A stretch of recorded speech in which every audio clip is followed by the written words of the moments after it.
piso, walang iba kung hindi ang People's Senator, Attorney Vic Rodriguez!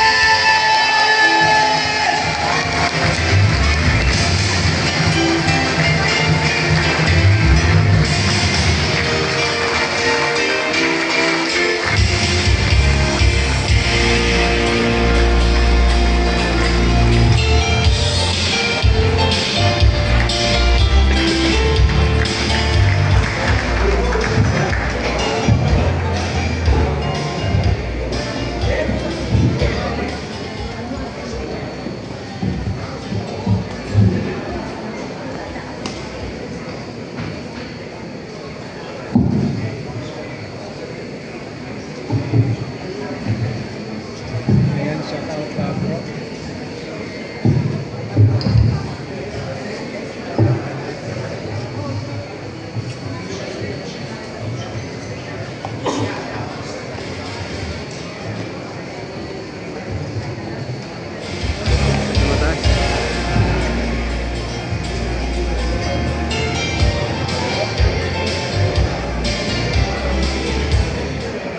Maraming salamat. Magandang hapon po sa inyong lahat. Maayong hapon kanatong tanan. Assalamualaikum. Yun ang hindi ko na isulat na ang bebot. Tanggapin mo na lang ang aking pambati sa lahat ng Ilocano. Good afternoon po sa inyong lahat.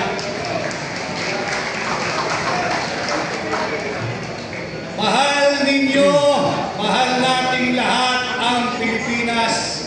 Mahal natin ang Pilipino. Kung kaya't naririto tayo kahit araw ng linggo, nagsasama-sama sa paglulunsad ng Save the Philippines Coalition.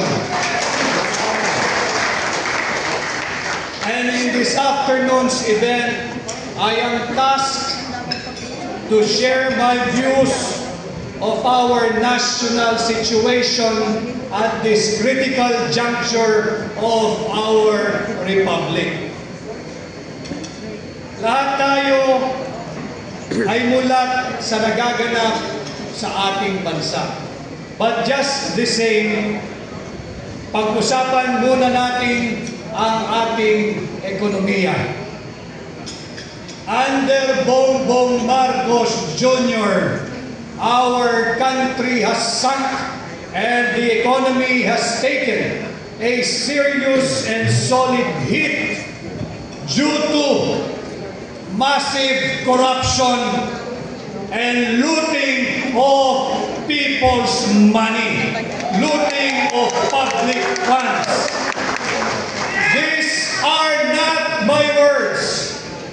I'm just re-echoing the words of no less than his fellow leader, the President of South Korea, President Lee Jae-myung.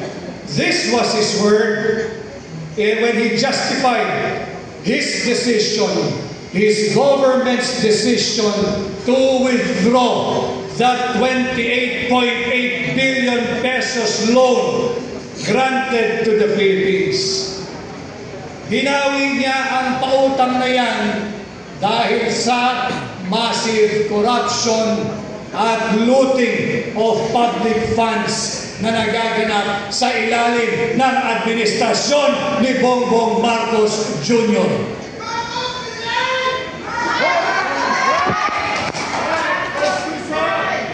The value of our peso has sunk and has fallen in its lowest level and still stands at 59 to a dollar. Halos 1/4 or 25% na ng halaga ng ating piso ang nalusaw. Parang kailan lamang nung taong 2022, nasa 55 pesos pa ang palitan ng piso kontra dolyar. Matapos lamang ang 3 taon ni Bongbong Marcos, nasa 59 pesos na ang halaga ng palitan ng piso kontra dolyar.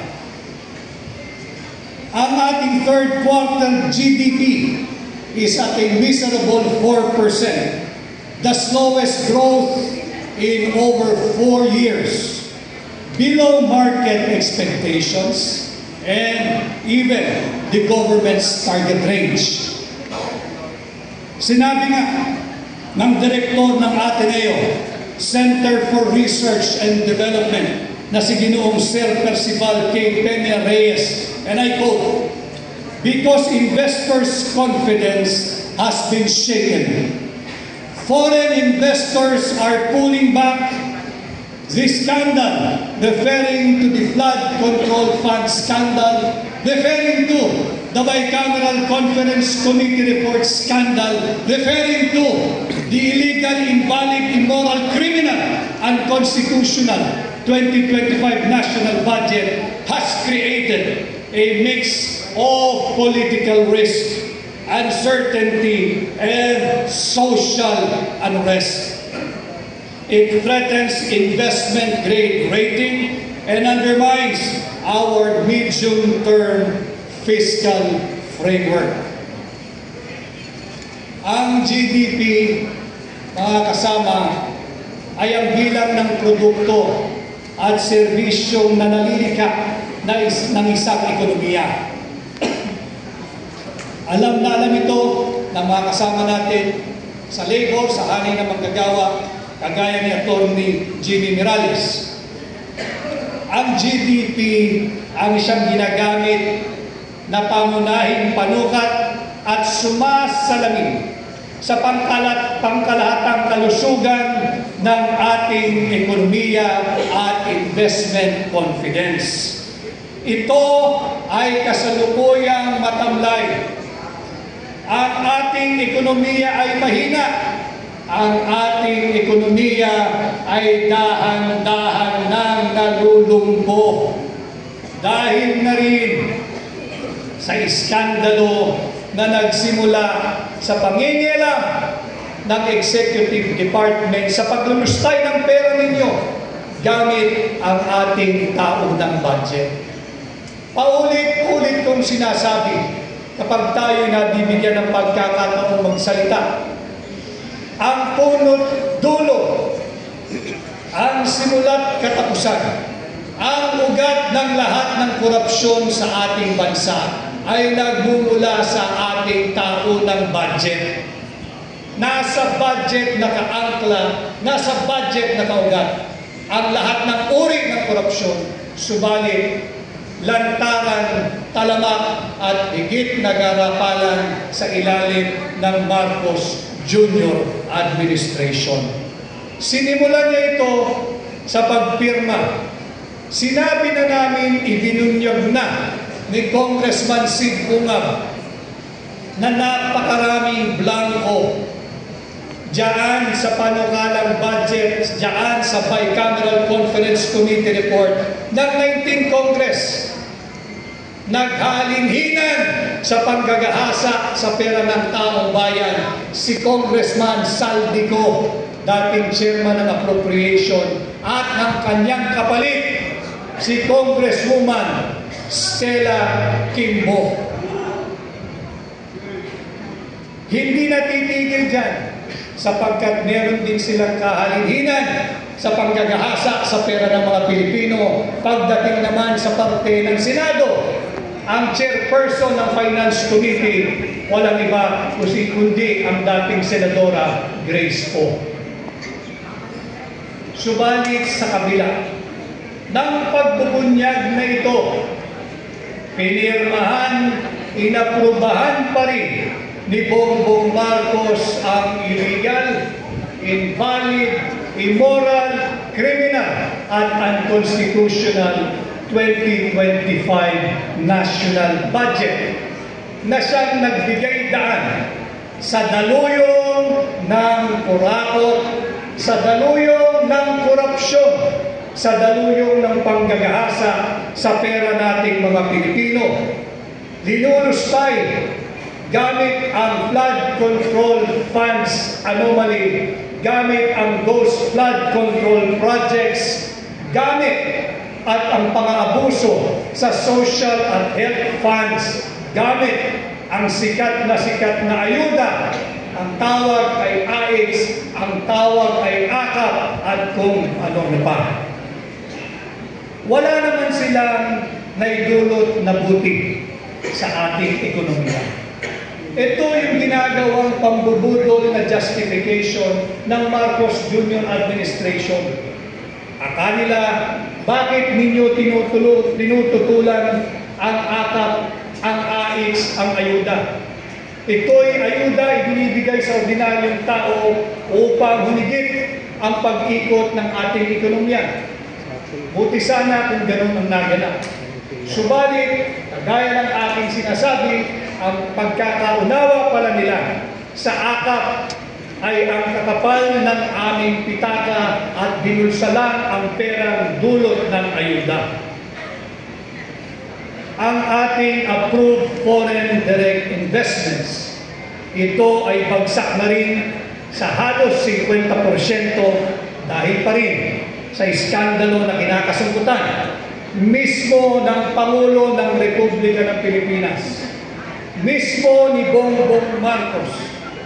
Sinong makakalimot sa naging tahasang pahayag ng kanyang dating tauhan, ng kanyang bataan, ang kanyang chairman ng appropriations? 25 billion pesos ay kanyang inihatid at ibinigay kay Bongbong Marcos.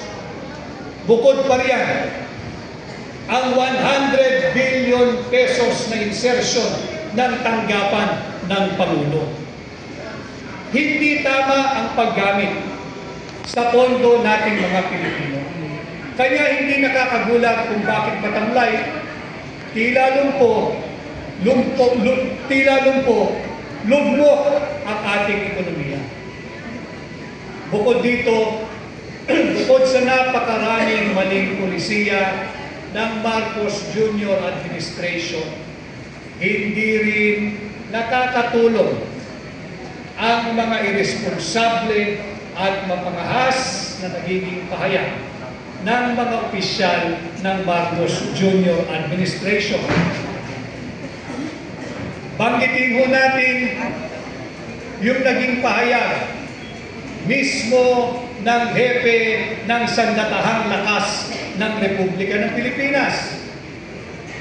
Sila raw ay kasalukuyang naghahanda. Sinasanay ang kanilang hanay para sa isang digmaan. At ang kanyang strategiya ay tumagal lamang ang puwersa nating mga Pilipino ng 30 araw, dahil bago dumating ang 30 araw, darating na ang saklolo, ang reinforcement, ang ayuda galing sa banyagang puwersa. Yan ang kanyang estratehiya. Hold the line and preserve the troops. Wala siyang estratehiya na talunin kung sino man ang gusto niyang digmain. Ang kanya, wag lang maubos ang ating mga sundalo at patagalin lamang ng 30 araw in the hope na may darating na tulong mula sa mga banyagang puwersa.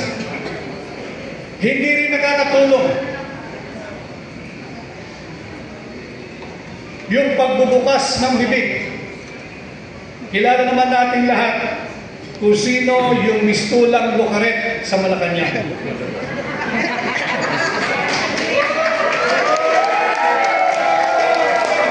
And we have all the right to call her out because sweldado ka ng mamamayang Pilipino. Kung ayaw mong mapuna-punahin, lumipat ka sa pribado. Subalit hanggang ikaw ay empleyado ng gobyerno, may pananagutan ka sa ordinaryong Pilipino.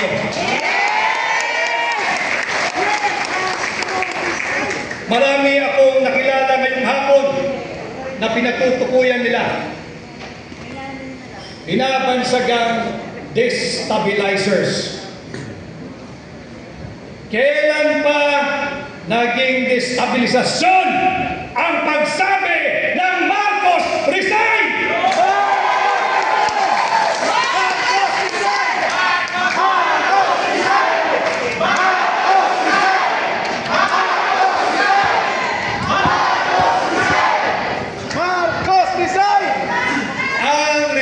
resignasyon ay isang kinikilalang pamamaraan upang magkaroon ng vacancy in the office of the President. And therefore, death, permanent disability, removal from office, or resignation. Kung ang saligang batas ay kinikilala ang resignation, paanong naging destabilisasyon ang pagsabi ng Marcos resign? Marcos resign! Marcos resign! Marcos resign! Marcos resign! Itong mga maling pulisiya, coupled with reckless pronouncement from senior officials of the government, does not inspire confidence to both local and foreign investors. Ang totoong destabilizer, ang totoong destabilisasyon ay ang corruption at drug addiction.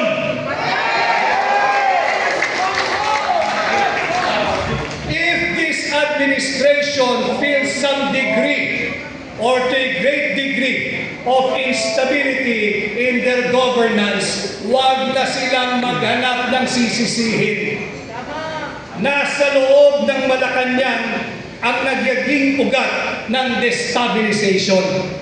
Uulitin ko, corruption and direct testimony, no less than by the presidential sister regarding drug addiction, is destabilization.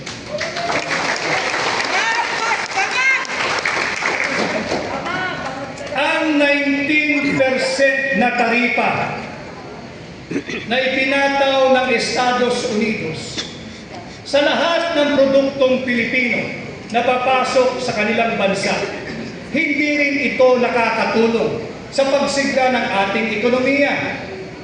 19% ang ipinapataw na taripa, samantalang 0% ang sa Estados Unidos. Yan ay produkto ng pagiging tough negotiator.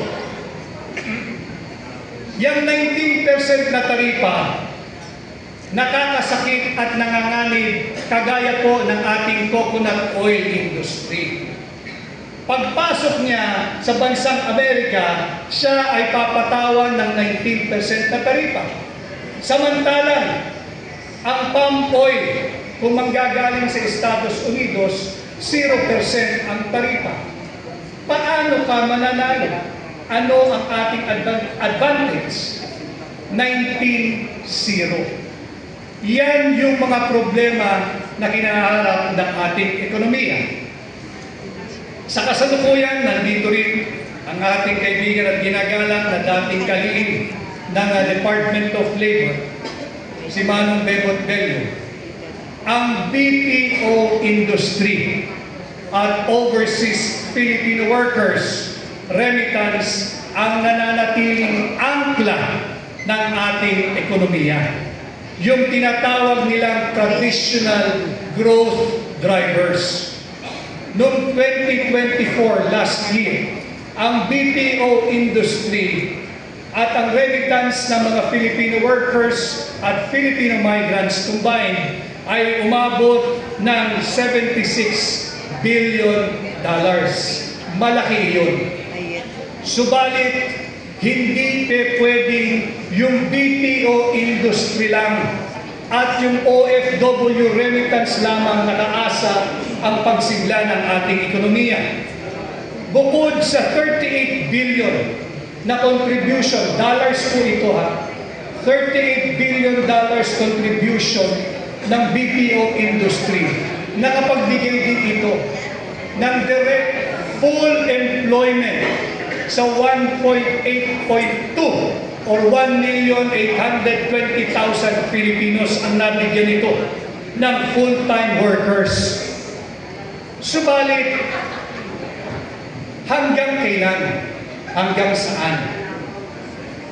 Sinabi ni dating NEDA Secretary si Dr. Carl Kendrick Chua, pahinana ang BPO industry. nanganganib din ang BPO industry. Sapagkat nariyan na yung pagsulpot, yung pag-introduce nung tinatawag nating AI or Artificial Intelligence. And it's just a matter of time. I hope not very soon, mawawalan ng trabaho ang marami sa ating mga kababayan na nagmumula sa BPO industry o BPO sector. Wala tayong magagawa, hindi natin mapipigilan. It's just a matter of when, because AIs or artificial intelligence are poised to take over their employment.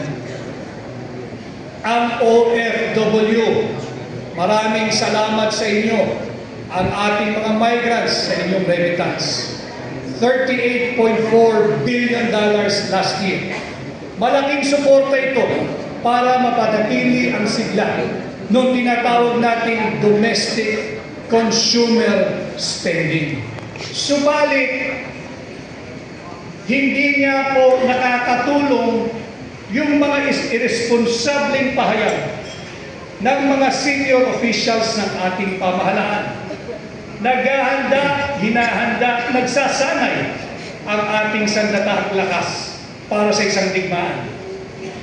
And in all probability, the Chief of Staff of the AFP was referring to our superpower neighbor, China. Kawawa naman ang ating mga kababayang OFW.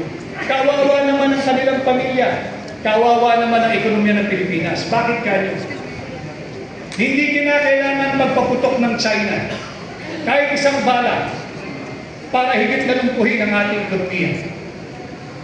Mag-utos lamang ang gobyerno ng China, itigil na ang employment ng lahat ng Pilipino sa Macau, sa mainland China, sa Hong Kong, sa Guangzhou, at kung saan-saan pa.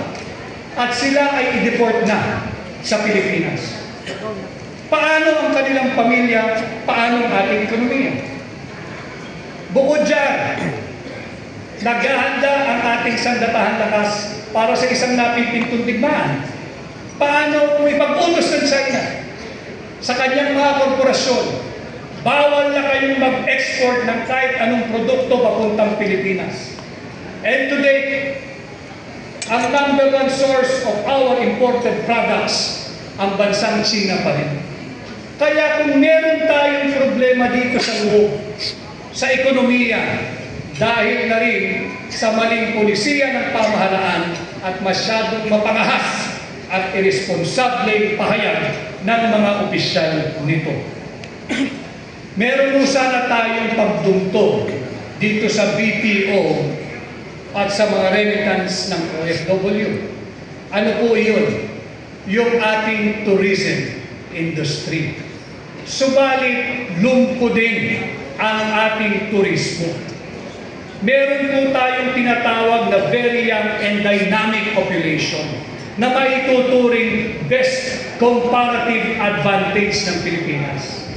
Subalit, ano ho ang nangyayari sa ating turismo? Kulilat na po tayo sa Southeast Asia. 2 beses tayong nagpalabas ng advertisement sa CNN. Tinanggal din. Bakit? Kinopya lang pala natin yung mga larawang ipinakita doon at hindi naman pala sa Pilipinas. Anong sinabi? Narinig ba kayo, lalo na yung mga kasama natin sa Cebu, narinig ba kayo na humingi ng pawanhin ang kalihim ng Department of Tourism sa napaka-nakakahiyang plagiarism? Ito yung mga maling polisiya.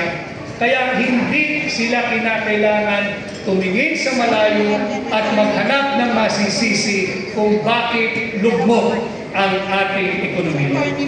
And again, we will all go back doon sa ating simula.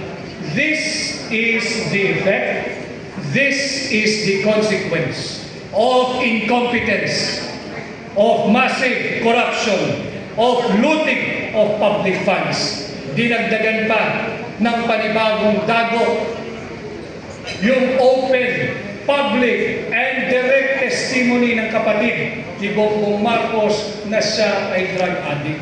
Hindi nakakatulong ito sa reputasyon natin bilang destination haven ng mga mamumuhunan ng mga mangangalakal.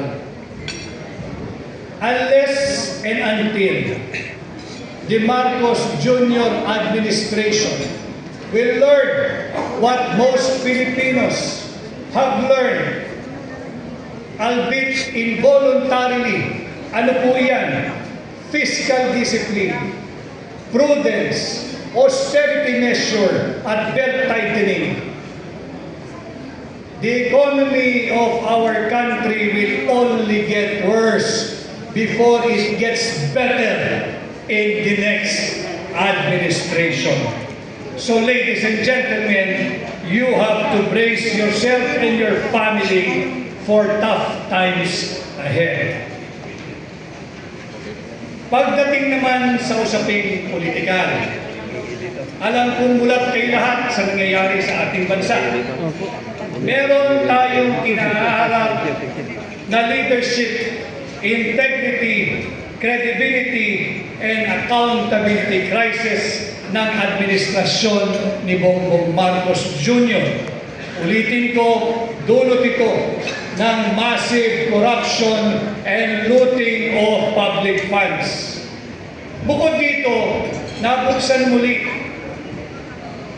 ang issue ng drug addiction dahil sa naging bukas na pahayag at publikong testimonya na base sa kanyang personal knowledge, base sa kanyang personal experience, base sa kanyang personal na pagkakakilala sa kanyang kapatid, ang ate o ang manang ni Bongbong Marcos.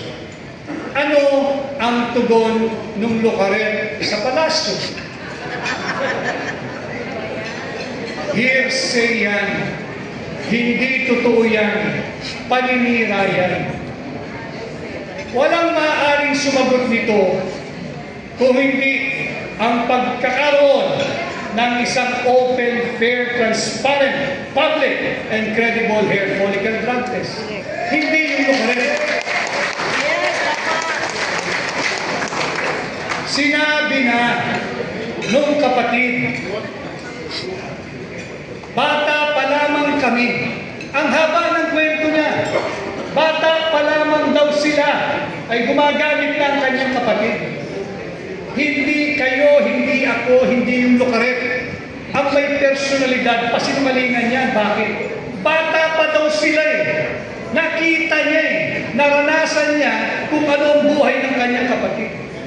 Kaya lalong lumalakas, nakakabingi na ang panawagang sumailalim sa open, fair, transparent, and credible hair follicle drug test.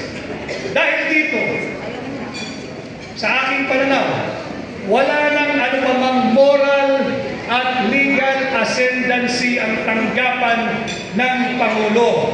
Kung kaya't palakas ng palakas, ang sigaw ng sambayanang Pilipino, Marcos resign!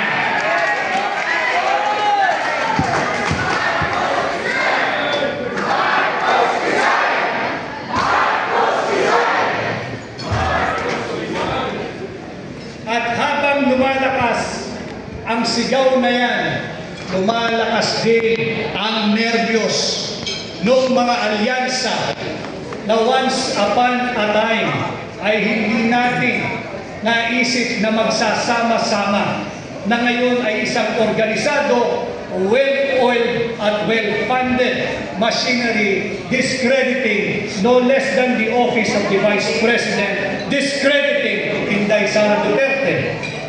Ito yung tinatawag na mga hilaw na dilaw. May tunay na dilaw. Ito yung mga nakipaglaban nung panahon ng martial law. At meron pa rin, ilan na lamang sila. Subalit, hina-hijack ng mga hilaw na dilaw ang tunay na naratibo ng mga tunay na dilaw. Ang tunay na dilaw ay nakipaglaban para sa ating demokrasya. At ang bunga niyan ay ang pagpapatalsik sa Marcos Sr. Administration. At ang bunga niyan ay ang pagkakaroon natin ng tinatawag ng mga tunay na dilaw na Cory Aquino Constitution, the 1987 Constitution. Sa mga tunay na dilaw, yan ay sagrado. Subalit, sa mga hilaw na dilaw, sa mga makakaliwang grupo, sa mga kakamping, at sa mga bagong Pilipinas na alyansa, sasagasaan nila, ibabasura nila, kahit sunugin pa nila ang ating saligang batas, wag lamang matupad yung malinaw na garansya dyan pagdating sa constitutional succession. Yan ang pwersang nagsasama sa mga yun. Alam naman nating lahat sa bulwagang ito na yung pagsasamang yan, yung pagsisiping na yan, ay pansamantala lamang. Tinitiis nila ang kanilang sangsang, ang kanilang baho, ang kanilang masamang amoy upang mayurakan, ibasura at wasakin ang Cory Constitution, ang ating saligang batas. Handa nilang isang tabihan, handa nilang isang tabi ang diwa ng ating demokrasya upang isulong ang iligal na layunin at hangarin na pigilan at wag maging Pangulo si Inday Sara Duterte, maging ito man ay sa pamamagitan ng isang tapat at malinis na halalan o di kaya sa pamamagitan ng constitutional succession. Pati ang ilang elemento sa loob ng simbahan Katoliko, nakakabingi ang inyong katahimikan. Lantaran na ang isyu ng korupsyon. Lantaran na at bumalik-mulik ang isyu ng drug addiction. Ang drug addiction ay hindi lamang krimen. Ito'y isang brain disorder. Sakit sa pag-iisip na naglalagay ng maraming katanungan kung tama pa ba ang disposisyon at desisyon ng taong muling pinaratangan at pagbibigay ng testimonya mismo ng kanyang kapatid na siya ay mayroong problema sa drug addiction. Hindi po simpleng bagay ang usapin niya. Bakit? Nakasaad sa ating saligang batas, Article 3, Section 7, the right of the people to information on matters of public concern shall be recognized. Hindi ba public concern ang katanungan kung drug addict ba ang Pangulo o hindi? Hindi ito pwedeng sagutin sa pamamagitan lamang ng isang missing aso o kaya pahayag ng lukaret sa palasyo. Ang tugon dito, hair follicle drug test para matuldukan ang isyong ito. Ito yung paulit-ulit na isinisigaw ng mamamayang Pilipino. At idugtong natin dyan sa Article 3, Section 7. Dalhin ko kayo sa Article 7, Section 12. Ito ay mahalaga. Nakasaad sa Article 7, Section 12. In case of serious illness of the President, the public shall be informed of his state of health.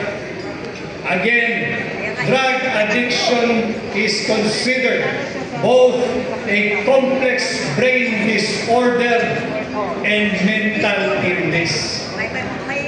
Ano ang lagay ng kalusugan ng Pangulo? May katotohanan ba ang naging testimonya ng kanyang sariling kapatid nakakatandang kapatid ng kanyang manang na kanyang ate na siya ay may problema sa drug addiction. Dapat ba natin paniwalaan na walang basihan ang naging testimonya ng kanyang kapatid? Kamusta ang kanyang mental health? Nasa tamang kaisipan pa ba ang Pangulo at dapat bang pagtiwalaan ang kanyang mga desisyon, disposisyon at pahayag? Again, these are all legitimate issues and questions that must be answered because we, the Filipino people, are the sovereign power, and as the sovereign power, we have the right to ask, we have the right to an official reply, and we have the right to information on matters of public concern, especially on matters of the state of health of the President. Kaya ho natin binabanggit ito sapagkat ang dami na rin usapin patungkol sa ating independent foreign policy. Kasi nga ho, ang drug addiction ay isang problema sa pag-iisip, mental health issue.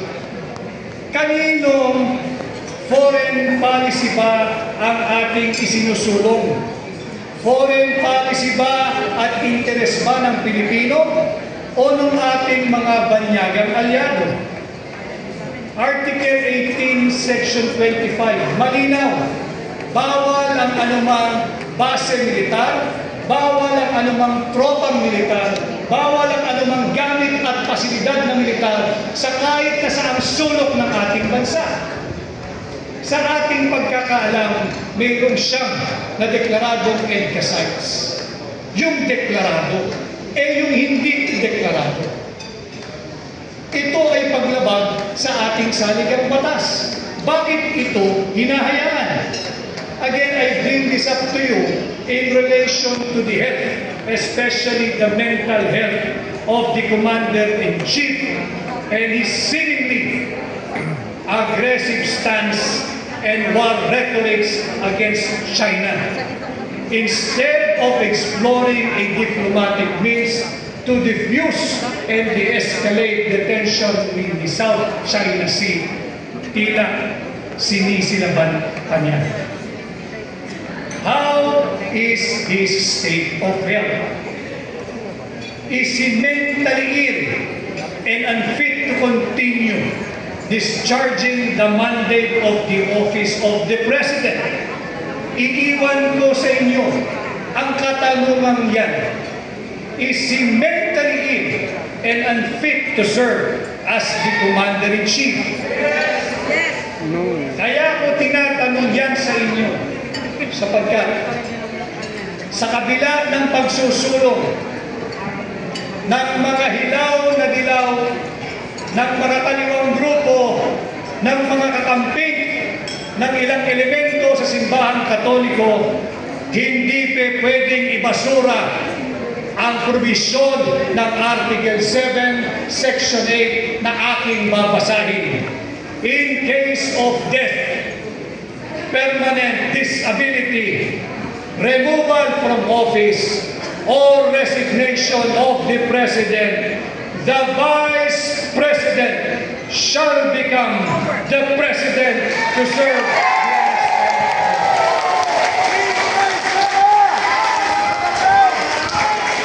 Iiwan ko sa inyo ang mga katanungang iyan at iiwan ko sa inyo ang mga probisyong yan ng ating saligang batas upang huwag tayong lumayat na yurakan, tapakan, ibasura at sunugin ng mga grupong ito ang ating saligang batas. And this, ladies and gentlemen, is how I view from where I see our current national situation.